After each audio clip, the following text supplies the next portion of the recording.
Ever stood under a sky so wide your secrets felt small?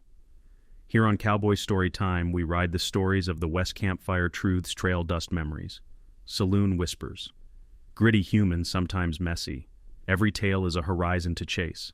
Subscribe, pull up a stool, and maybe find a little courage for your own frontier. Red Bluff, New Mexico Territory, 1873. The street took the last light like a wound. Red dust hung above the boardwalks, caught in sunset the color of a split pomegranate. Jamie Mercer was on his knees near the water trough, one hand pressed to a hole blooming through his white shirt.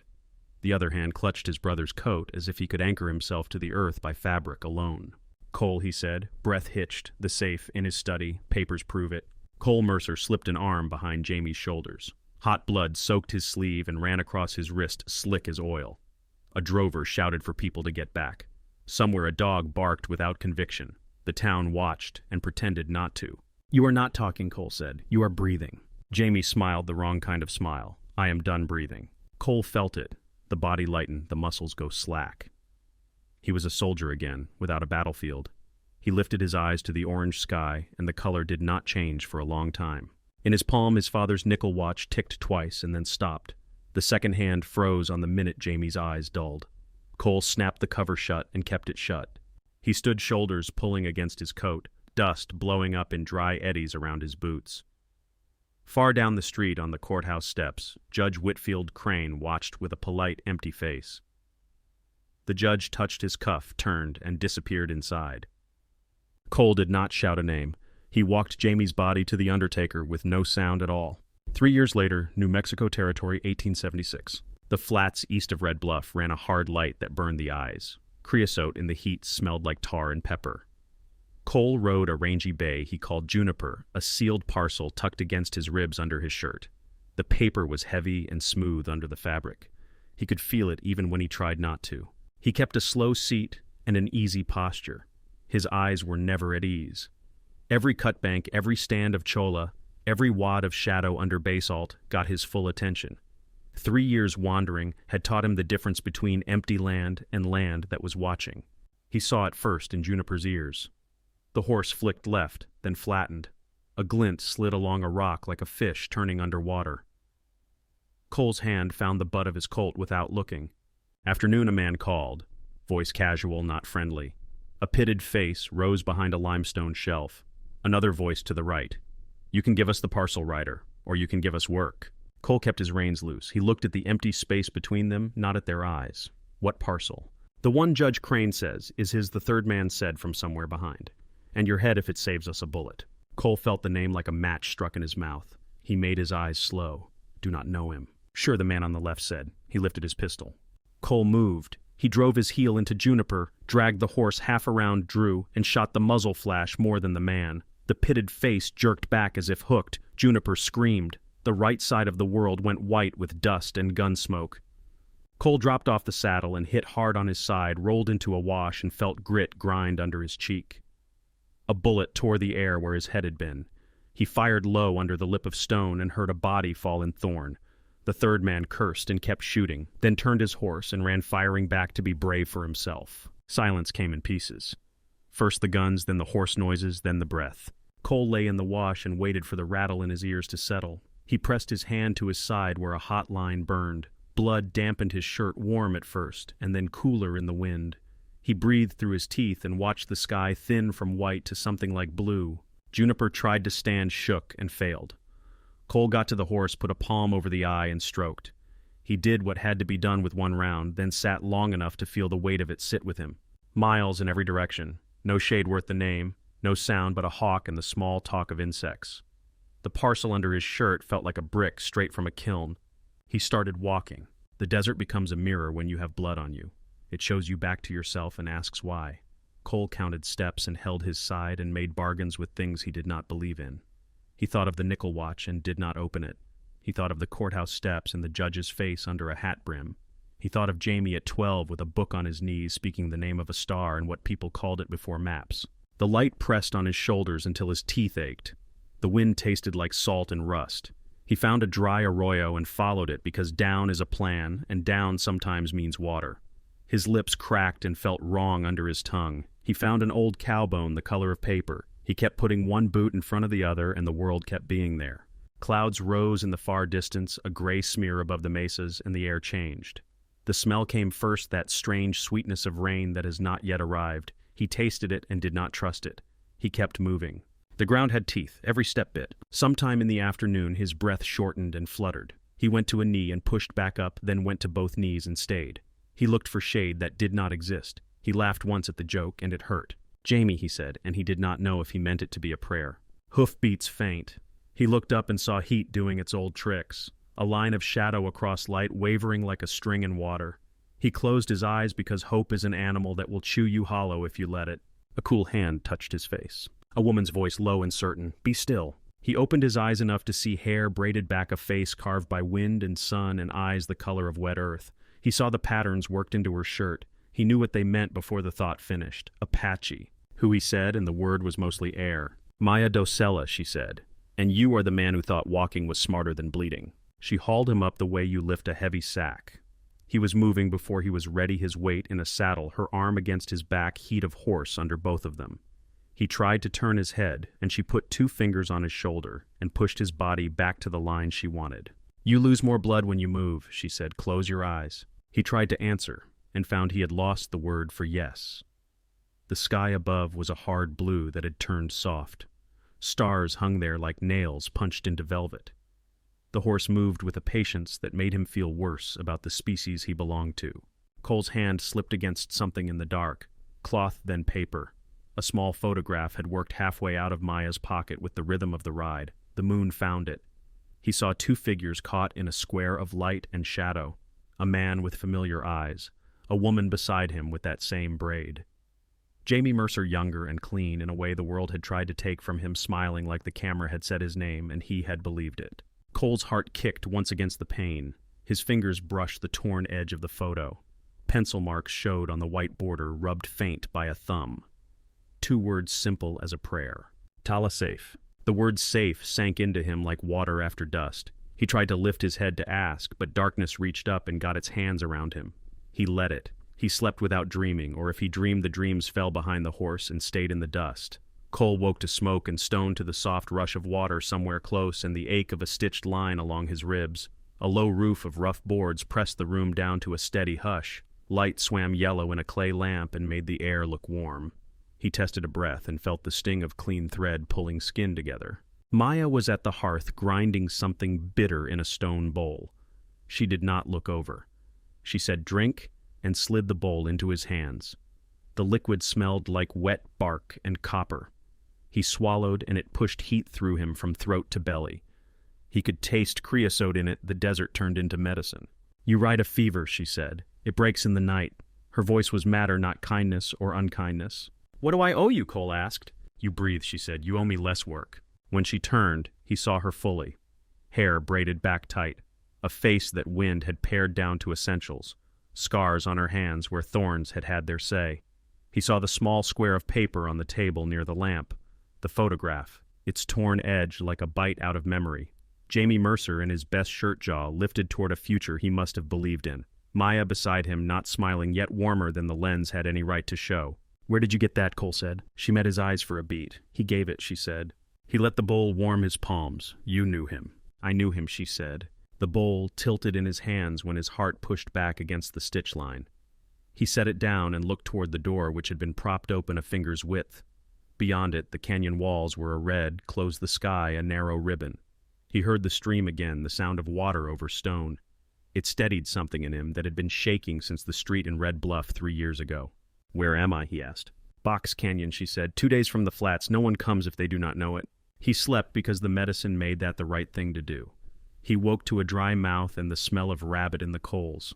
He drank from a tin cup, and the water tasted clean enough to make his eyes burn. Maya changed the bandage with quick hands and did not waste words. When he thanked her, she shrugged without letting it be more than a chore. In the afternoons, she let him sit outside the door in a wedge of shade. The canyon made a kind of room carved out of stone and blue. A mesquite stood near the bend in the stream, split by lightning years ago, one trunk dead gray, the other leafed in green. Bees worried at yellow flowers that did not care about men. Lizards moved like short thoughts along the rock. "You know the land," Cole said. It was not a question. "My father taught," she said. before soldiers burned our homes. She stirred the coals with a stick and watched the ash lift. He was a healer. Plants tell him their names. Cole watched the mesquite and thought of a watch that would not tick. He took it out, opened. It listened. The nickel face looked back without sound. He shut it again. On the third day, she put a bow in his hands and stood behind him to set his elbows and shoulders right. They moved up the side of the canyon through a slanting slot to a ledge with a view into the open country. Heat lay in sheets across the flats, the ground a field of slow shimmers. She showed him how to read the small. Here the rounded print of a rabbit. There the splay of a coyote. A drag mark where a snake had gone its quiet way. She spoke just enough to set his eyes on what mattered. They took a rabbit by the creek at last light, and she cleaned it where the water could carry away the mess. The creek smelled like iron and algae where the sun had touched it all day. She handed him the heart, and he ate because it was what you did when someone gave you a thing that meant strength. It was warm and tasted of blood and salt. They found other signs that evening when they circled back above the canyon mouth. The dry earth along the ridge held boot prints where there should have been none. One set deep and long, a heavy man. One with a toe turned in, all recent. Maya crouched and touched the print with 2 fingers. She breathed in, then stood. Not cattlemen, she said. Hunters. Cole squatted beside the track and looked at the ground until it spoke. He found a cigarette butt tucked into a crack in the rock, a cheap paper rolled around a dark twist of tobacco. The ring on the paper read El Sol. He rolled it between his fingers and handed it to Maya. They do not come far, and he said. They look from the rim. They will learn the paths if they try again, she said. They listen to someone. He thought of Pike Hanlon and his pitted face. He saw again the way the man had wavered when the bullet took him. The memory had no triumph in it, only a measurement. Pike was the sort of man who could be killed and leave trouble anyway. After supper, the parcel under Cole's shirt felt like a heat all its own, the kind that does not cool. He took it out. The wax had been marked by a ring. The cut string stuck to the seal. He set it on the table between them.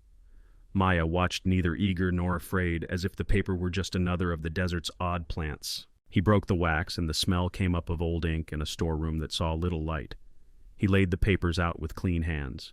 The weight of them was wrong. They were heavy with stamps and signatures that looked right heavy with words that bent law to want. Land deeds. Survey maps, some neat, some with ragged margins from hurried copying. A stack of letters with the judge's hand at the bottom, and another name beside it, a territorial clerk who had sold his ink. Along the edges, neat notes in a hand he knew.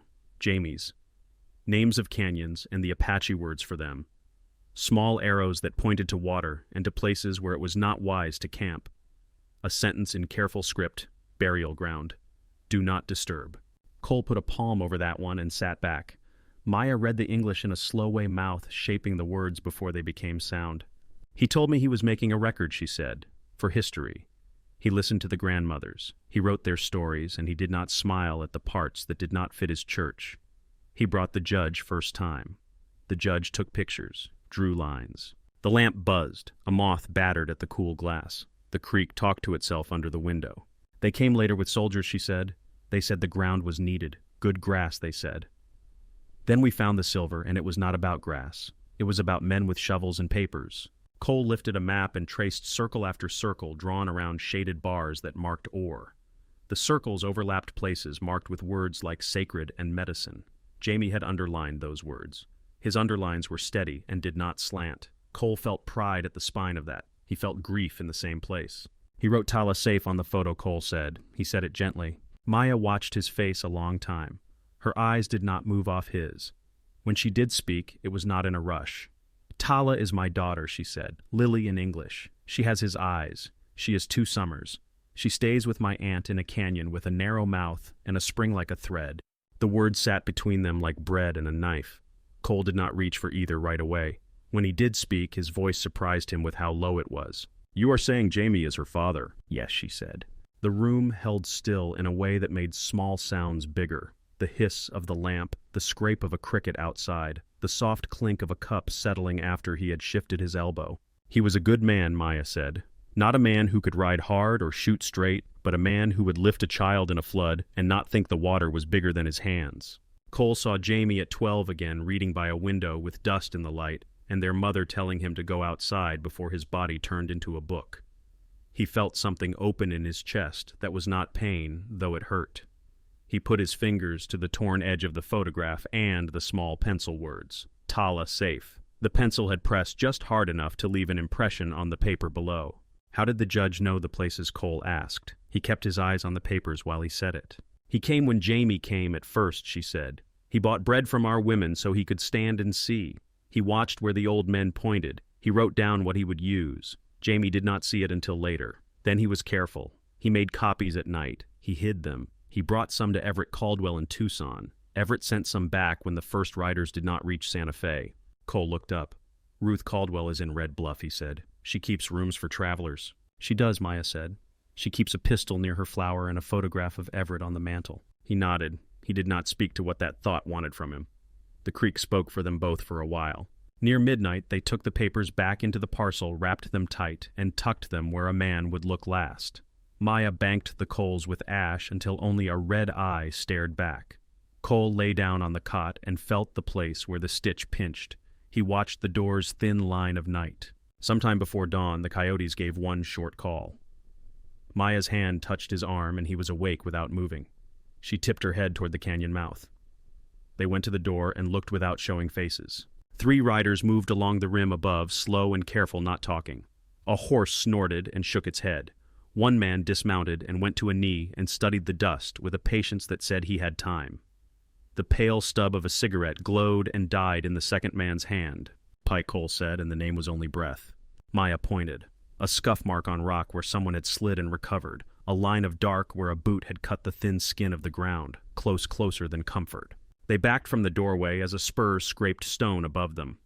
A pebble clicked down the face of the wall and bounced once on the packed earth at Cole's bare foot. He could smell sweat that was not theirs. He could smell the paper under the floorboards, a strange lie his mind told to make the danger true. He put one hand on his side and the other on the colt and kept his eyes on the strip of night. The horses breathed and the leather creaked, and a man said softly, "He is not dead yet. Judge Crane wants what is his." They did not light a lamp. Maya pointed to the far wall where the rock split in a narrow seam and moved like a shadow. Cole followed, breath held careful with the stitch in his side. The canyon took their sounds and kept them small. Pebbles clicked from the rim and fell slow and bright in the quiet, then were gone. They slid into a side cut that ran tight as a chimney. Sand hissed under boots. The stream made a low voice that masked leather and metal. At the top of the cut, the world opened by inches enough to show a sliver of stars and the black shoulders of the mesas. The riders ghosted past above heads, turned toward the canyon mouth. One horse snorted. A hand brushed stone. The sound moved away at last, thinned by distance. Maya did not speak until the horses were only a memory. She tapped her ear, then her nose. They will be back. He understood. Wind changes. Smoke carries. Time runs out for hiding places. They left before first light, taking the dry wash that ran away from the mouth, and then cutting sideways into a field of basalt where hooves would have rung bright. They stepped on stone and cactus pads and old crust. The sun lifted cold and then hot. Red Bluff swam up out of the plain as if the town had been poured from a tin and left to harden under the sun. The main street wore last night in a glitter of broken glass near the saloon. A mop left in a bucket leaned like a tired man by a door. The Lutheran bell rang twice. Cole and Maya kept to the alley that ran behind the boarding houses. The dust there smelled like flour and lye and bacon grease. A cat under the steps went flat and watched with slow eyes.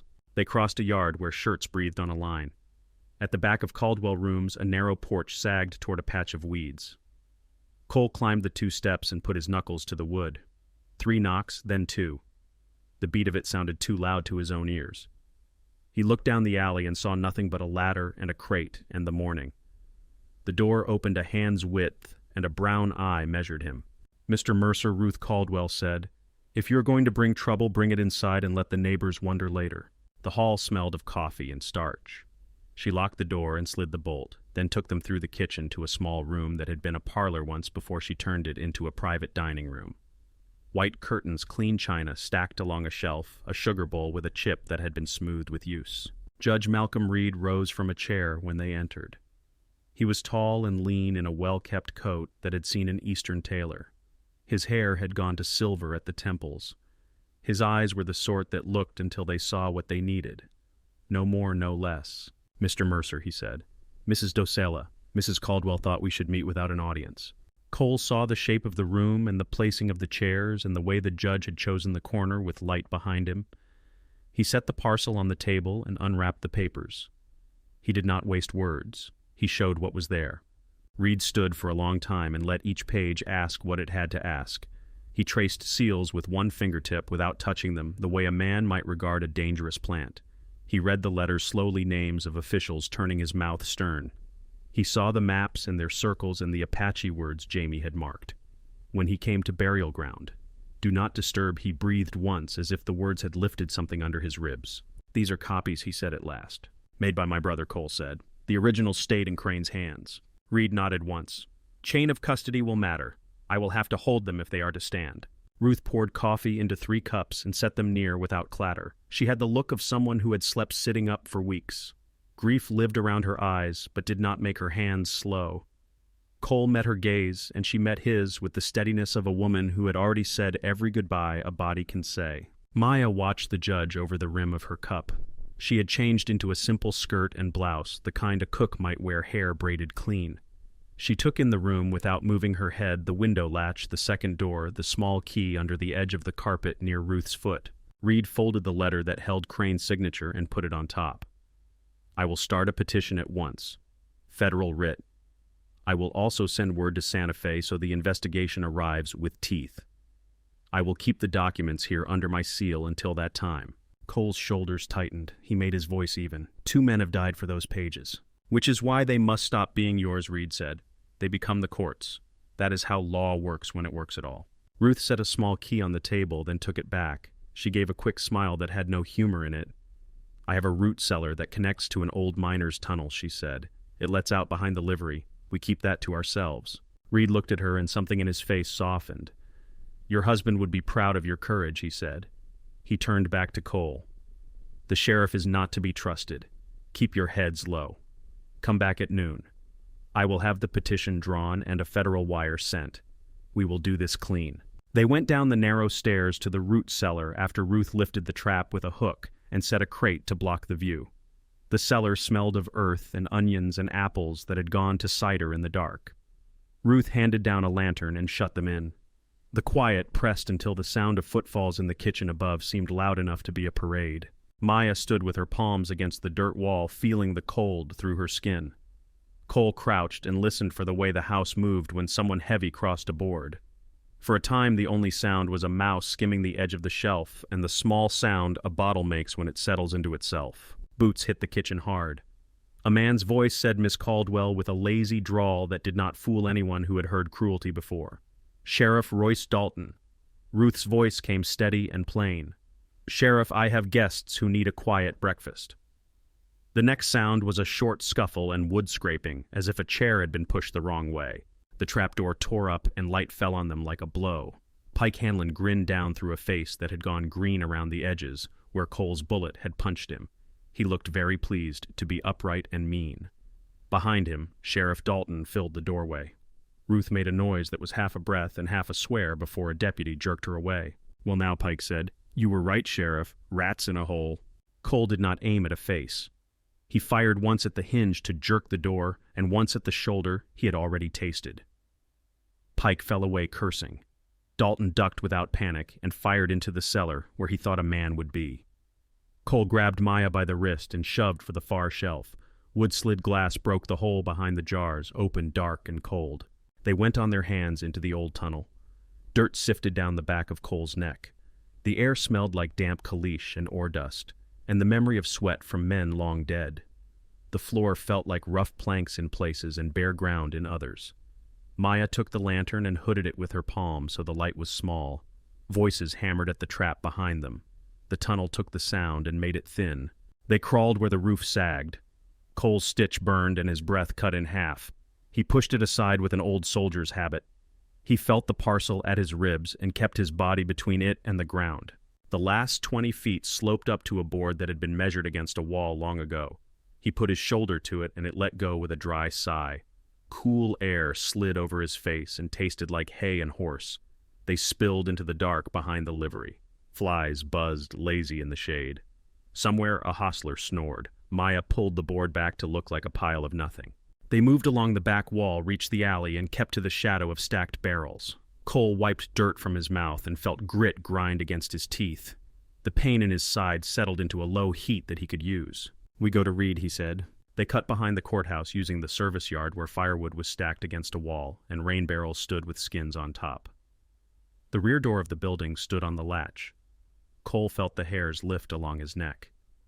Maya's fingers brushed his sleeve and fell away. He pushed the door with his fingertips and let it open slow. The hallway inside was dim and smelled of ink and oil and the kind of paper that has lived too long in a cabinet. No clerks spoke in corners. No shoes clicked on tile.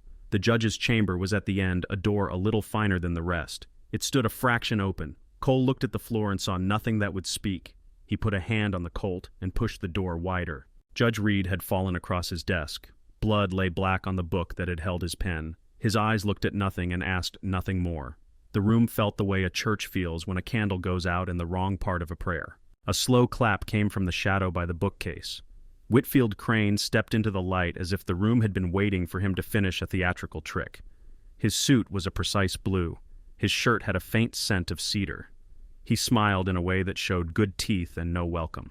"Mr. Mercer," he said. "Mrs. Dosela, you are as punctual as a telegraph." Maya did not waste words on him.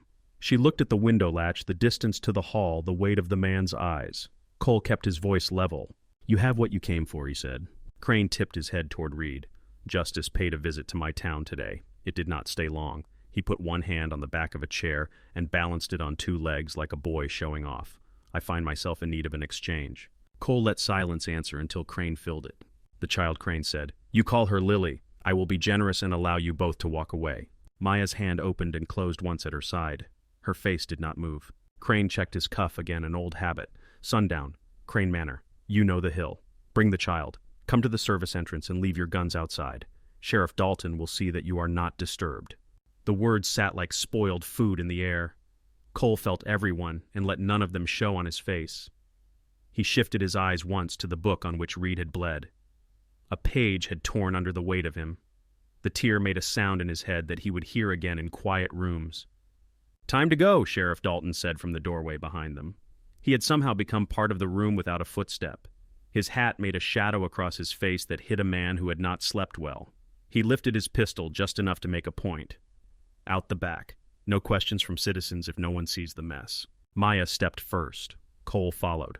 The corridor felt longer and colder now. Reed's door stood open behind them like a last thing. Dalton kept 3 paces and did not crowd. At the service door, he put one hand to it and glanced once to the side, just a flicker that was there and gone. "Out," he said. They stepped into a square of late light that made the dust look like gold. The door closed on the quiet click of a well-made latch. Heat sat on the alley behind the courthouse like a held breath. The door clicked shut behind them and cut off the smell of ink and iron. Cole felt the weight of time in his pocket. The watch was a small stone against his thigh. Maya stood with her hands loose and her eyes on the open ends of the lane. She was listening for more than footsteps. They moved into the shade that clung to the freight office. The town was awake in that hard way Red Bluff had. A freight wagon rattled past on the main street. A boy led a mule with a burlap sack that rattled like bottles. A woman threw wash water into the gutter. It hissed in the dust and made a smell like metal. The bell of St. Brendan rang once. Cole and Maya took the long side of the street past the harness shop and a coop of quiet chickens. The church sat where the ground lifted a little white boards turned gray by sun and wind. Inside it was cool. The pews had shine where hands had polished them with years. A line of candles burned low. The light felt like water after dust. Father O'Rourke came out of the vestry with ink on his fingers and a towel over his shoulder. He had a kind face that looked like worry had camped there a while. He took in their clothes and the set of their shoulders and did not waste time asking if they were all right. "Tell me," he said. They told him in a few sentences. Judge Reed dead on his desk. Crane waiting in his blue suit. The trade he wanted.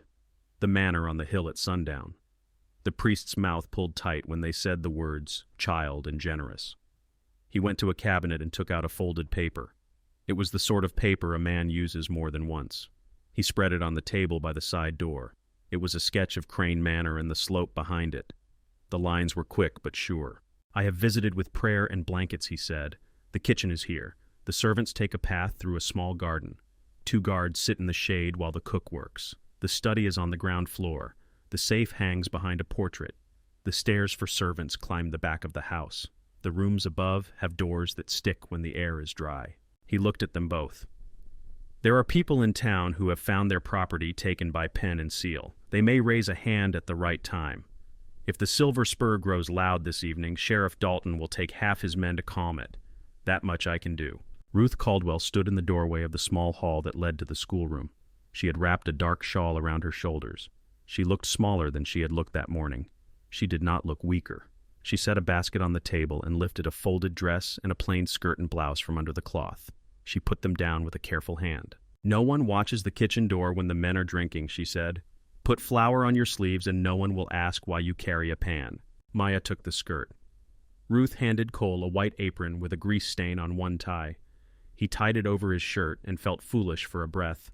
Then the feeling passed. Father O'Rourke closed his eyes for a moment and touched both their heads with his palm. The gesture was light. The air in the church cooled as if a cloud had passed the sun. He did not pray out loud. He opened his eyes and said, "I will see to the Silver Spur." Then he went out the side door with the towel still over his shoulder. Evening came down in a slow fall. The town picked up a hum from the saloon before the lamps were full. The first bottle hit the floor and broke under a table.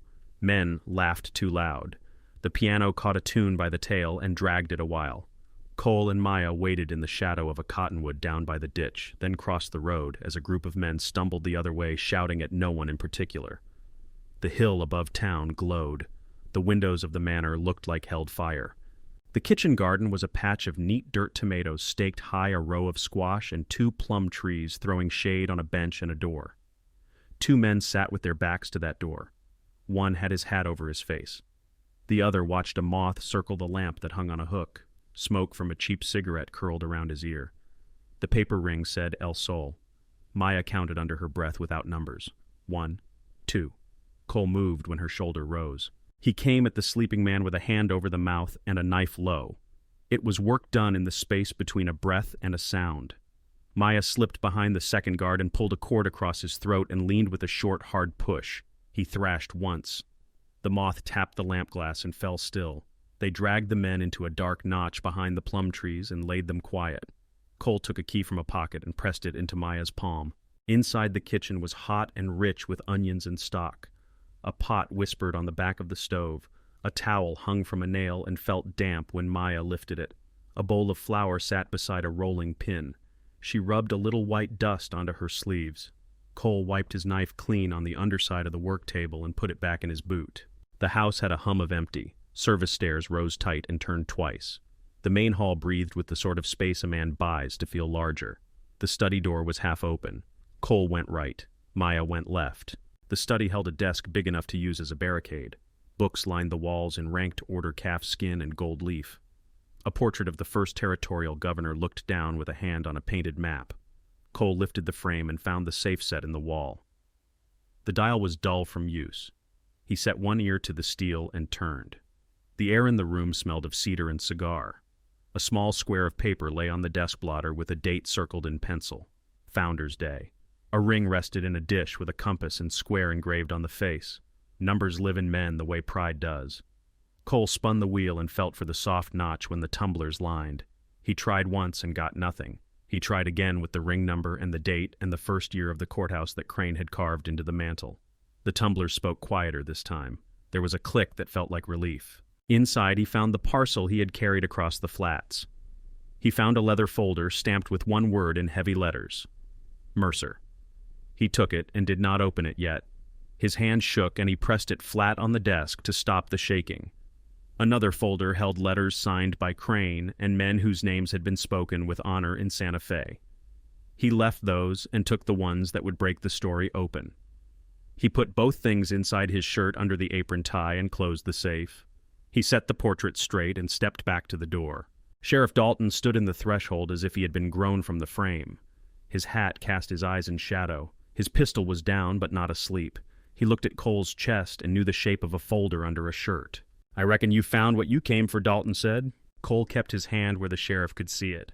"You said you want a quiet town," he said. Dalton's jaw worked once like a man thinking through a hard sentence. A shout rose from the direction of the Silver Spur and crashed like a wave. He looked toward it and back to Cole. He lifted his gun so that it pointed at the ceiling.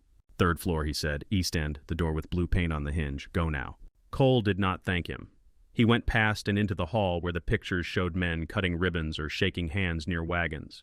He took the back stairs 2 at a time until his side hurt. He put the hurt in his pocket with the watch and went on. Maya found Ruth on the 2nd floor in a room with lace on the windows and a lock that would not hold a man with a pocket knife. Ruth sat in a chair with her wrists tied to the arms. One cheek had a purple bloom like a storm sky. A maid huddled in a corner with her hands over her ears. Pike Hanlon stood at the window with his bad shoulder strapped tight and his mouth split where a fist had found it. He was arguing with a man who kept looking at the door. "You think the judge is going to thank you for making a mess he has to clean," Pike said. "He does not thank," he orders. The man said something rough under his breath.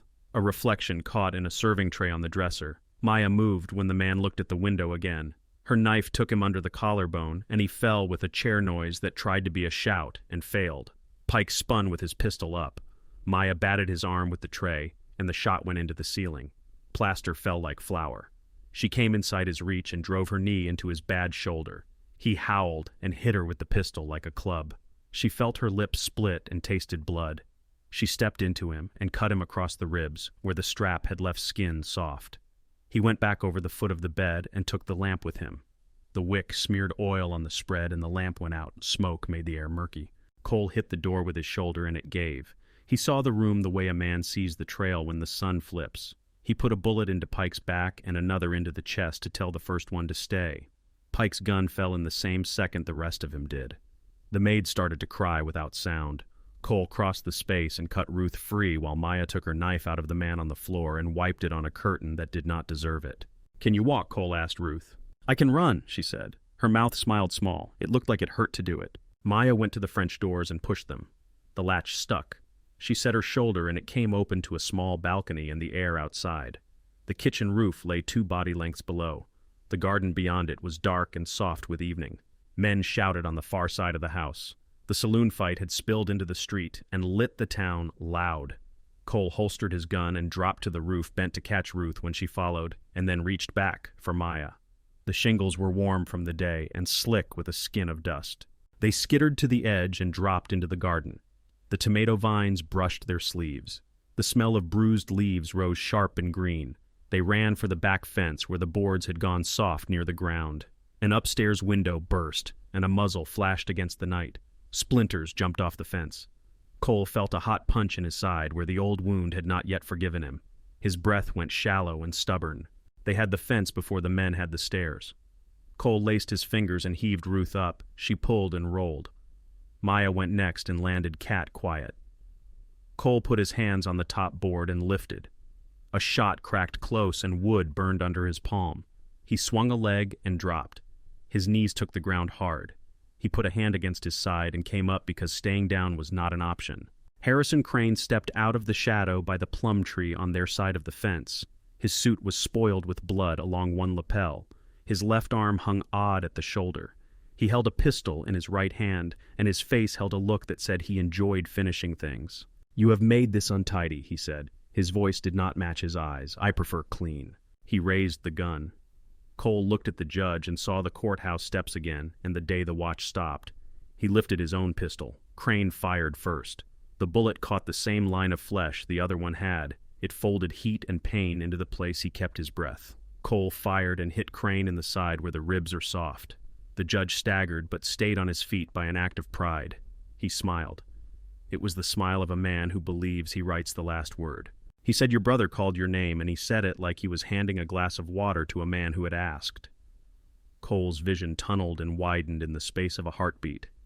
He saw the ground and the judge and the sky at once. Maya moved behind Crane with the quiet of a stalking cat. The knife went in under the shoulder blade and angled forward. She put her hand on his back and leaned until he lost his breath. The judge's pistol coughed into the dirt. He went to his knees in the dark earth between the squash mounds.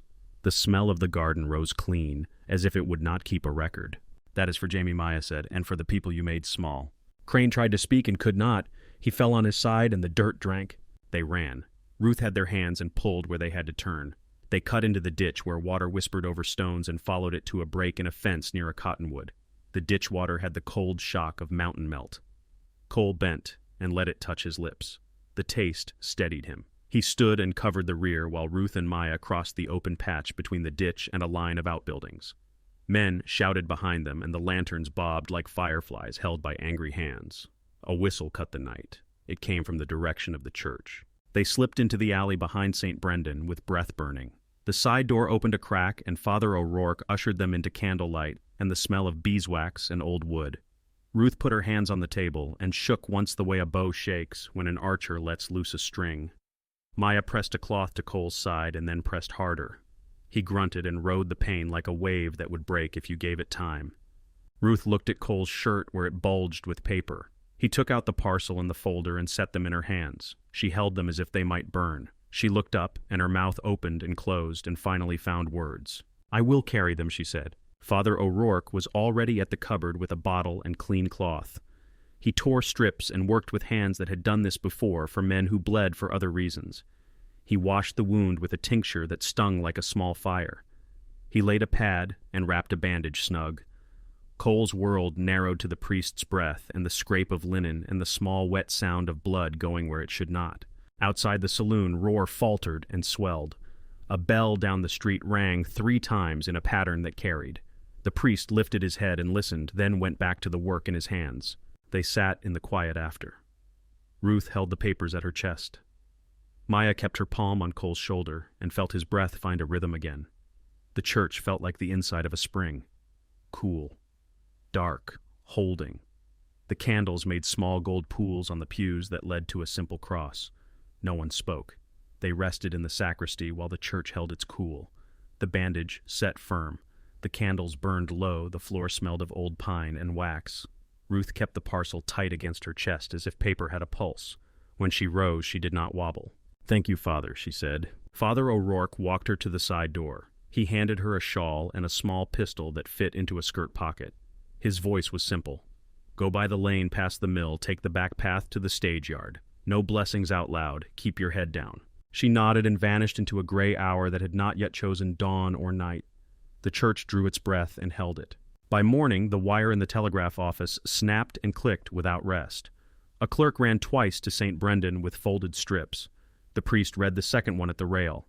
Santa Fe acknowledged receipt of the documents named names that matched what lay in Cole's memory and announced that federal agents were already set in motion. The words did not feel like rescue. They felt like the sound a locked bolt makes when it finally finds home. Red Bluff wore a sober face for a day. Sheriff Dalton saw to the removal of Judge Crane from behind the fence where he had fallen. He told the town that raiders had made trouble at the manor and at the courthouse both. He told it straight the way a man might tell his own failures. No one argued. No one cheered. Cole and Maya left before noon. Father O'Rourke gave them dried fruit bandage cloth and a small tin of salve that smelled of pine and camphor. He stood in the doorway with his towel over his shoulder and lifted a hand. No talk beyond that. They took the ditch road south out of town, then cut east along a line of cottonwoods. The land opened like a held fist, each finger a low ridge. Heat sat on the flats in a grainy haze. Cole rode with his jaw tight, and his breath measured his side held with strips that bit and helped. Maya set the pace to the measure of his wound and did not make a point of it.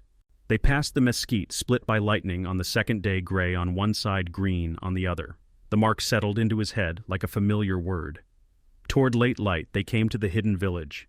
It sat folded into stone, the stream braided through it, smoke rising in thin lines. Children stopped their play to watch. An aunt came from a doorway with a shawl draped across both arms, voice warm and quick. Maya answered in Apache and moved aside so the child could see. Lily stood in the shade and looked hard and full. She had the Mercer eyes and a mouth that could hold a thought. She did not run at first. She watched Cole read his posture, then walked to him and put a hand on his knee. "Candy," she said, careful with the English. "Next time," he said. It came out soft. He touched the braid at her shoulder with 2 fingers and felt a pressure behind his eyes that had nothing to do with pain. They stayed long enough to trade food and stories, and let Lily learn his smell. In the evenings he told her about a horse named Juniper, and a creek that ran behind a farmhouse far from here. Maya sat beside him and added a story about a boy who once carried a child out of floodwater. Lily listened with her head tilted, then fell asleep on her mother's lap with one hand open. When the time came to move, they rode toward Box Canyon by a way that left little trail. The mesquite near the bend in the stream waited like a sign. The cabin showed itself as if the canyon had grown it. Its roof had a soft sag, one board in the side wall set wrong by a hurried hand years ago. The place smelled of old smoke and long quiet. Cole propped the door open and let light run into corners. He tied back the curtain. He set a bucket in the stream and brought water until his arms found a rhythm. Maya set a pot on the hearth and cut greens with a small, sure knife. Lily walked a careful line along a fallen log and drew a map in dust with a twig. He climbed to the roof with a handful of cedar shakes and a mouthful of nails. The sun sat lower and kinder. The hammer found a beat that matched the creak. Each strike laid down a piece of quiet. He felt the ache in his side without fighting it and let it be part of the work. At dusk, he sat on the step with his father's nickel watch in his palm. He thumbed the crown and wound it. The spring took the turn. The second hand lifted and began to walk. It kept steady time while the creek spoke and the air cooled. Inside, Lily found the photograph on the shelf where Maya had set it. The torn edge had been mended with a sew of black thread neat stitches crossing white border. The repair was plain, not hidden, and it held. A wind came down the canyon with the smell of wet stone. A Mustang stood for a moment on the far ridge, a dark cut against the last light. Its head lifted. Then it moved off with the easy strength of a creature that belongs to open ground. They ate by lamplight. The stew tasted of rabbit and onion, and a pinch of something green that made the broth deep. Lily leaned against Cole's shoulder and asked about stars. He answered what he could remember and watched the sky pick them out one by one. The watch ticked in his pocket. The creek ran, the roof held. The photograph stayed propped where the lamp could find it. The canyon gathered all of it in and kept it. Thank you so much for listening to today's story. If this story resonated with you or made you reflect, I'd love to hear your thoughts, so feel free to share them in the comments below. And don't forget to like, subscribe, and hit the notification bell so you won't miss the next story.